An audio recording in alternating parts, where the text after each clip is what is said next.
Hey guys, welcome. Today is September 19th, International Talk Like a Pirate Day, and that means that it would be wrong for us not to be talking about R values. That's the little number on your sleeping mat indicated how well insulated it is.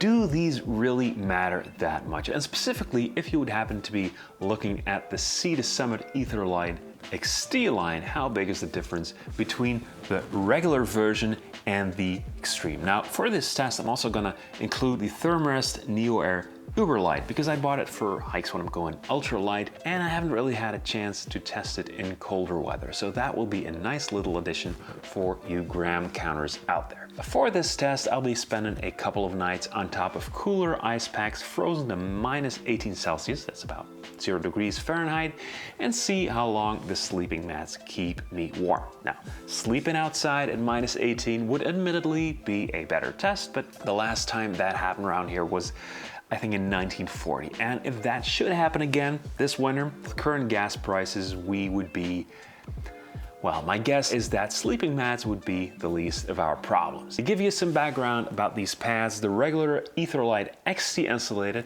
has been my main sleeping pad for a couple of years now, and I love it because it's thick enough to be comfortable for a side sleeper like myself at 10 centimeters, 4 inches of thickness. Plus, I really like the Sea to Summit inflation system.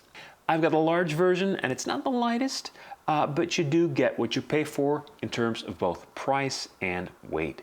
The extreme version of that same pad, that's the black one, was launched I think in 2021 if I'm not mistaken, and it's pretty similar in most respects. But Sea to Summit did give it a much higher R value at 6.2, adding about 300 grams and about 40 euros or dollars depending on the model. So that is a 4-season sleeping mat that should have you covered even if you're sleeping on frozen ground. And sure enough, you notice that extra insulation the moment you pick it up. It feels a bit like there is some kind of down on the inside.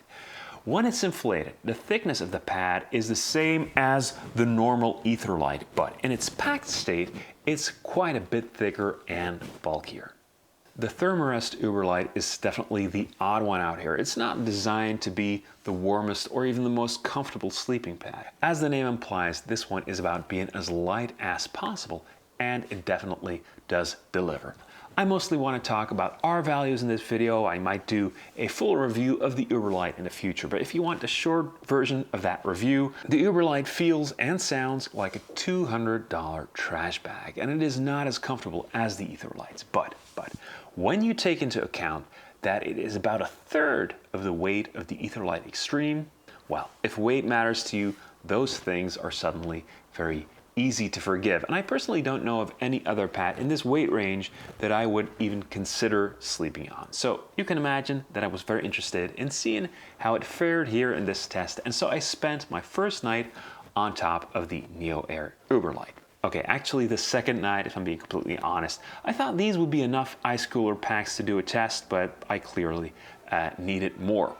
With the added ice, unsurprisingly, it did not take very long to start feeling the cold, and after about 15 minutes on the UberLite, my body was telling me, yeah, this is not gonna work out for me. Yeah, I'm not gonna get any sleep here. You can just feel the cold through the pad. The sensation is a bit weird because the room itself here is actually pretty warm, but I can really feel the cold seep into my bones. So I switched to the UberLite XT, and based on the R values, I wasn't really expecting this one to fare much better. Sure, it has insulated in the name, but the jump from an R value of 2.3 to 3.2, it didn't really sound like it was gonna make a lot of difference. So I was pleasantly surprised to find that while I could certainly feel some cold creeping up through the pad, I did manage to get some sleep. Room temperature during this test was actually pretty high at 25 degrees, so having that cooling mattress was not unpleasant. Obviously,